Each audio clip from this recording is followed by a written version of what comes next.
अस्सलाम वालेकुम, मैं हूं आपका अपना यूयू Usama Ejaz, director the vision grammar school. Question answers के 19 सेशन के साथ हम हाजिर हैं और देखते हैं कि आज कौन कौन से क्वेश्चंस आए हैं और फाइंड आउट करते हैं उनके बेस्ट पॉसिबल सॉल्यूशंस जो मेरे अकॉर्डिंग हो सकते हैं। सबसे पहला क्वेश्चन आया जी, फेवरेट बैच कौन सा है और क्यों है। बच्चे याद रखो कि मेरे लिए हर बैच हर स्टूडेंट बहुत स्पेशल होता है। हाँ, मजा बहुत आता है, याद वो स्टूडेंट्स रहते हैं जो क्लासरूम के अंदर कुछ ऐसा स्पेशल कर जाएं, क्वेश्चन आंसर्स, कुछ ऐसी मेमोरीज जैसा मैं अक्सर याद रखता हूँ मेरे स्टूडेंट्स के कुछ सर नेम्स के साथ, कुछ निक नेम के साथ, खान साहब, सस्ती मिठाई, मिडिल क्लास अम्मी, अहमद साहब, मतलब सर नेम्स बॉयज गर्ल्स दोनों साइड पर बच्चे जो आपको भी क्लासरूम के अंदर ग्रो करवा रहे हो। देखिए हमें we are also the learner, हम लोग खुद सीख रहे हैं, तो क्लासरूम के अंदर वो तमाम बैच और तमाम बच्चे खास स्पेशल जब बन जाते हैं, जब वो आपको भी ग्रो करवा रहे होते हैं, आप उनके साथ साथ आगे मूव ऑन कर रहे हैं, प्रोसीड कर रहे हैं, दे ऑल आर स्पेशल। मेरे लिए मेरे तमाम स्टूडेंट्स, इट्स बीन 21 ईयर्स में हर बच्चा हर बच्ची मेरे लिए बहुत बहुत स्पेशल रहा है।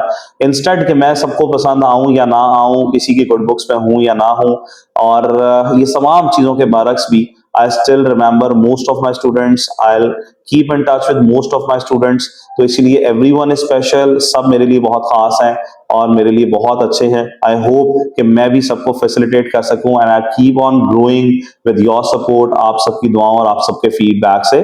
So ये याद रखें कि अगर मैं बेटर इंसान बन रहा हूं आपकी वजह से, आपके क्वेश्चन से, क्लासरूम एनवायरनमेंट से, वही मेरे लिए स्पेशल बच्चे हैं, स्पेशल बैच रहेगा। नेक्स्ट क्वेश्चन है जी, it seem to be some personal, but sir ji हमारा डिनर पेंडिंग है। यस, आई मस्ट से कि मैंने कुछ एक रियूनियन स्टार्ट किए हैं। मैं अपने पुराने स्टूडेंट्स के साथ कुछ डिनर्स प्लान कर रहा हूँ, खासतौर पे बॉयज और इवन गर्ल्स के बैचेस को भी हम कंबाइन करके बुला रहे हैं। तो प्लान्स में यार डिले हो सकता है, बट अनफॉर्चुनेटली ये ऐसा ना समझे कि ऐसा नहीं होगा, due to my busy schedule things got late, लेकिन मैं उसके लिए माजरत चाहता हूँ। डेफिनेटली हम प्लान कर रहे हैं और जैसे जैसे बैच वाइज अभी 2009, 2012, 16, 14 डिफरेंट बैचेस के साथ रियूनियन चल रहा है और जितने स्टूडेंट्स इकट्ठे होते जा रहे हैं हम लोग उसको जो है वो फाइनलाइज करते जा रहे हैं। तो इंशाल्लाह मिलेंगे, बिकॉज आई थिंक कि क्लासरूम से ज्यादा जब हम बच्चों के साथ बाहर आउटिंग पे बैठते हैं और एक गैदरिंग करते हैं, उनके क्वेश्चंस आते हैं, इंस्पिरेशन आता है, एंगेजमेंट होता है, उनको भी मोटिवेशन मिलती है और मैंने देखा है कि उन बच्चों के लिए लाइफ चेंजिंग इवेंट होता है कि वो अपने टीचर के साथ एक बाहर गए हैं आउटिंग पर, खाना खाया है और उस पर बैठकर उन्होंने अपनी डिस्कशंस की हैं, अपने सवालात पुट किए हैं और डिस्कशन के दौरान में बहुत सारी चीजें जो है वो इवैल्यूएट कर रहे होते हैं, इवॉल्व कर रही होती हैं चीजें। तो इंशाल्लाह ताला इट विल कंटिन्यू। अहमद, आपके साथ जो है वो जरूर जल्दी इंशाल्लाह डिनर प्लान करेंगे। नेक्स्ट वी हैव एकेडमी कब ओपन होगी, या आप ग्रुप में वैसे देख सकते हैं, लेकिन मैं थोड़ा सा ब्रीफ कर दूं कि जो 10th स्टैंडर्ड है हमारा, उसकी क्लासेस आज से स्टार्ट हो रही हैं। 9th के बोर्ड के एग्जाम्स खत्म हो चुके हैं, तो 11th मई से आज स्टार्ट हो जाएगा। और सेकंड जो फर्स्ट ईयर है, pre first year matric exam से जो फ्री हुए हैं उनका इंशाल्लाह ईद के बाद नया सेशन स्टार्ट होगा। बाकी तमाम क्लासेस जो है वो कंटिन्यू चल रही हैं, उनकी क्लासेस हो रही हैं। जो लोग ज्वाइन करना चाहते हैं बाकी ग्रेड्स के लिए, हमारी एकेडमी जो है वो ऑफर करती है ग्रेड 6 से लेकर सेकेंड ईयर तक। तो जो लोग इंटरेस्टेड हैं, 10th क्लास की क्लासेस आज 11th मई से स्टार्ट हो रही हैं और जो फर्स्ट ईयर की क्लासेस है वो आफ्टर ईद इंशाल्लाह स्टार्ट हो जाएंगी। तो दीज आर द इंस्ट्रक्शंस, उसको फॉलो कर लीजिएगा। Next question is, what do we do in our free time productively. बहुत अच्छा और बहुत इंपॉर्टेंट क्वेश्चन है। देखिए फ्री टाइम जो है वो या तो आपको बना देता है या आपको बिगाड़ देता है। तो फ्री टाइम को प्रोडक्टिव बनाने के लिए मैंने पहले भी बहुत दफा ये चीज सजेस्ट की है कि उसके अंदर आप प्रायोरिटाइज करें what you want to do as, और उसमें सबसे इंपॉर्टेंट चीज क्या है कि कोई ना कोई आप स्किल जरूर सीख रहे हो। आप बुक रीडिंग करें, अपनी हेल्थ के ऊपर काम करें, वॉक करें, जिम करें, एक्सरसाइज करें, अपने रिलेटिव्स को साथ मीटअप्स करें, अपने फ्रेंड्स के साथ मीटअप करें, देन आप उसके बाद जो है वो नेटवर्किंग करें और कोई ना कोई कंटेंट क्रिएशन करें, अपने आइडियाज को इनोवेट करें, प्रैक्टिकल लेकर आएं और अपनी जितनी भी प्लानिंग्स हैं रिलेशन बिल्ड करने में, नेटवर्किंग बिल्ड करने में, उसके अंदर आप लगाएं।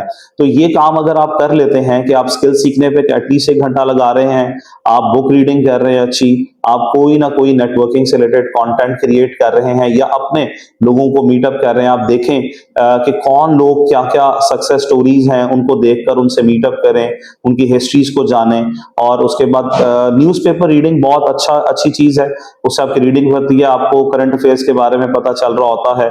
और फिर हेल्थ से रिलेटेड मैंने आपको बताया कि डू वॉक, एक्सरसाइज, उसमें जिम ज्वाइन कर सकते हैं, पार्क में जा सकते हैं, फिर अपने रिलेटिव्स को मिलें और समहाउ प्लानिंग करें, तो आपका वक्त बहुत प्रोडक्टिव हो सकता है। बस जाया मत होने दें अपने किसी भी लम्हे को नॉन प्रोडक्टिव वेस्टेज के ऊपर ना गुजारें। It must have something productive जो आपको वैल्यू ऐड कर रहा हो आपके हर लम्हे में। नेक्स्ट हमारे पास है जी मंथली एक्सपेंसेस कैसे कवर करें, फाइनेंस मैनेज कैसे करें, सेविंग्स समझ नहीं आती है।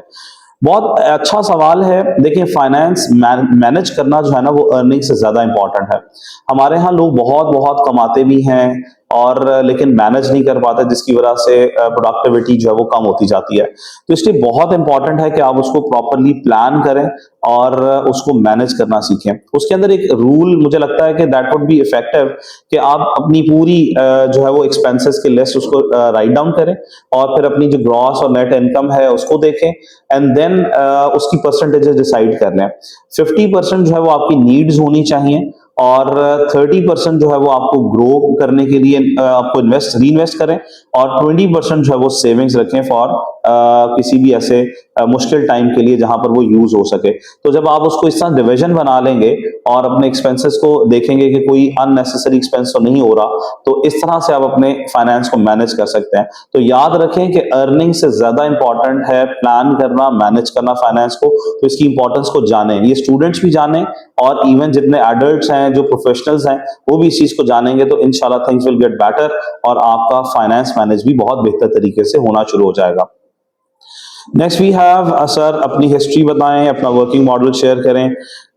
देखें इट्स माय पर्सनल क्वेश्चन, इंशाल्लाह hope so soon we will get the details of my this history as well. लेकिन याद रखें कि मैं कोई परफेक्ट इंसान नहीं हूं, I am still in a learning process, मैं लर्निंग प्रोसेस में हूं और एक बहुत सिंपल लेवल से स्टार्टअप हुआ है। मैंने पहले भी अपनी कई वीडियोस में बताया है कि बहुत जर्नी जो है वो स्ट्रगलिंग भी है, हार्ड वर्किंग भी है, but the most important thing कि मुझे अच्छा लगता है कि मैं कंसिस्टेंटली लर्न करता रहूं, मैं अपने नेटवर्क जो है वो लोगों के साथ उसको बिल्डअप करूं पॉजिटिवली और प्रोडक्टिवली, और मैं कुछ ना कुछ वैल्यू ऐड कर सकूं अपनी जात से अपने कम्युनिटी के अंदर। एंड देन डिसिप्लिन रहना मुझे लगता है कि ये बड़ा इंपॉर्टेंट है और plus keep evolving my self, कि मैं अपने आप को इवॉल्व करूं। तो कंसिडर इट अ मॉडल कि आप इन 4-5-6 स्टेप्स जो हैं इनको फॉलो कर लें, फिर इसके अंदर कंसिस्टेंट रहना, डिसिप्लिन रहना, वैल्यू ऐड करना और कोई ना कोई जो है वो रिलेशनशिप बिल्ड करना। तो इवॉल्व करते रहना, कंटिन्यूसली सीखते रहना, अडेप्टेबल होना, ये बहुत इंपॉर्टेंट है मुझे लगता है। क्योंकि कोई भी एक आम आदमी अगर कंसिस्टेंट और डिसिप्लिन है ना और कंटिन्यूसली इवॉल्व कर रहा है तो वो एक अच्छे लेवल पर पहुंच जाएगा। तो मुझे लगता है कि मैं यही फॉलो कर रहा हूं और इसमें बहुत इंपॉर्टेंट बात मैं आपको बताऊं, हम्बल रहें, अपने रूट्स के साथ जुड़े रहें और अल्लाह ताला का शुक्र अदा करते रहें, क्योंकि अल्लाह कहता है कि अगर तुम शुक्र अदा करोगे मैं तुम्हें और अता करता रहूंगा। और जितना आजिज रहेंगे, हम्बल रहेंगे, उतना अल्लाह ताला बरकतें डालता रहेगा। और इसमें पॉजिटिव रहें, किसी भी इंसान को आपकी जात से तकलीफ नहीं पहुंचनी चाहिए, किसी के बारे में बुरा मत सोचें, तो इंशाल्लाह ताला अल्लाह आपके वक्त में, काम में, चीजों में बरकतें डालता रहेगा। और लोगों को देखकर फैंटेसाइज मत करें चीजों को, अपनी एक यूनिक जो कैपेबिलिटीज अल्लाह ने दी हैं उस पर ट्रस्ट करें, believe in yourself, things will get better. आप देखिएगा कि बहुत अच्छा आपको जो है वो प्रोडक्टिव फ्यूचर जो है वो मिलता रहेगा। Next we have sir skill कौन सी चूज करें अभी के लिए जिसमें अर्निंग पोटेंशियल अच्छा हो। देखें याद रखें कि कोई भी स्किल जिसको आप बहुत महारत के साथ, उसकी डेप्थ के साथ जो है ना वो हासिल करते हैं, डेवलप करते हैं अपने अंदर, वो आपको अर्निंग दे देता है अल्टीमेटली और आप एक लेवल तक पहुंच जाते हैं। तो इसलिए याद रखें कि 2-3 चीजें बड़ी इंपॉर्टेंट है आज के टाइम के वाले से while you are choosing any skill, कि उसमें अभी चूंकि डिजिटल वर्ल्ड है, ग्लोबली डिजिटाइज होता चला जा रहा है, तो डिजिटल होना उसको जरूरी है। आप देखें कि वो प्रॉब्लम सॉल्विंग हो, कि आप कोई भी चीज ऐसा स्किल जो है वो किसी के प्रॉब्लम सॉल्विंग के अंदर ऐड ऑन कर रहा हो और ग्लोबली उसकी डिमांड बहुत ज्यादा हो। एक तो ये चीज रखें। और इससे रिलेटेड आपको पता है कि आजकल एआई का दौर है, तो उसके अंदर प्रॉम्प्ट इंजीनियरिंग बहुत ज्यादा अहम है, वीडियो एडिटिंग है, ग्राफिक डिजाइनिंग है, क्रिटिकल थिंकिंग है, कॉपी राइटिंग कॉन्टेंट्स हैं आपके पास, फिर वेब डेवलपमेंट है, डाटा एनालिसिस है, साइबर सिक्योरिटी है। These are the very vast areas. और इवन मैं इसमें कहता हूं कि सोशल जो वैल्यूज हैं या सोशल स्किल्स जो हैं और सोशल साइंसेस खास तौर पे, वो बहुत ज्यादा अहम है। अगर हमारे बच्चे इन स्किल्स को ऑप्ट करते हैं तो इंशाल्लाह ये डिमांडिंग है, बट ये याद रखें हमेशा कि हाई इनकम का ताल्लुक तब होगा आपके उस स्किल से जब आप उसकी एग्जैक्ट डेप्थ तक जा रहे हैं। ये नहीं है कि आपने देखा कि हाई डिमांड चल रहा है और आपका उसमें इंटरेस्ट ही नहीं था एंड यू ऑप्टेड दैट, और उसके बाद आपको मजा ही नहीं आ रहा और आप कह रहे हैं मुझे अर्निंग भी नहीं हो रही है। तो याद रखें, आप किसी भी स्किल को अगर ऑप्ट कर रहे हैं, किसी भी स्किल को सीख रहे हैं, तो उसको पूरा डेप्थ तक जाकर सीखें, उसको कमांडिंग पोजीशन पर लेकर आए, सो दैट आप उसके गुरु समझे जा रहे हो और आप उसको प्रॉपर्ली यूटिलाइज कर कर लोगों को भी अवेयर करें और फैसिलिटेट कर सक रहे हो। ये बहुत इंपॉर्टेंट इस चीज का हिस्सा है। नेक्स्ट क्वेश्चन इज सर 2026 में ऐसा क्या करें कि अर्निंग सही हो, आई एम वरिड। सबसे पहले तो बेटा याद रखें कि पैनिक मत करें, और पैनिक करने से आप किसी सोल्यूशन तक नहीं पहुंचते हैं।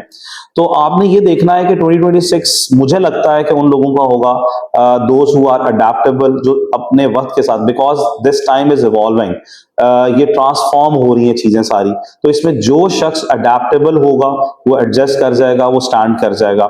नेक्स्ट उसके बाद एआई का दौर है। आप देखें, जब तक आप टेक्नोलॉजी से अवेयर नहीं होंगे और अपने आप को उसके साथ कंफर्टेबल नहीं करेंगे, मुझे लगता है कि ना तो टीचर्स का क्लासरूम के अंदर प्रोडक्टिविटी रहेगी, ना स्टूडेंट्स आगे डेवलप कर सकेंगे और इवॉल्व करेंगे, और ना ही कंपनीज, जो जब तक इस ऑटोमेशन, इस टेक्नोलॉजी के साथ अपने आप को एफिलिएट नहीं करेंगे।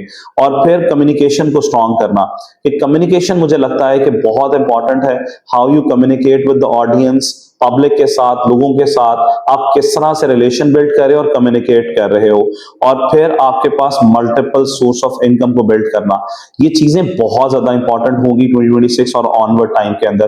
तो अगर ये 4-5 एरियाज पे आप काम करें कि अडेप्टेबल हो जाएं, आपके पास कम्युनिकेशन स्किल हो, एआई के साथ और टेक्नोलॉजी के साथ आपकी एफिलिएशन स्ट्रांग हो जाए, और मल्टीपल सोर्स ऑफ इनकम पे आप काम कर रहे हो, तो इंशाल्लाह ताला यू विल सी कि 2026 का ऑनवर्ड आने वाला टाइम भी आपके लिए बहुत ज्यादा प्रोडक्टिव और अच्छा होता चला जाएगा। Next we have best universities आज की कौन सी हैं।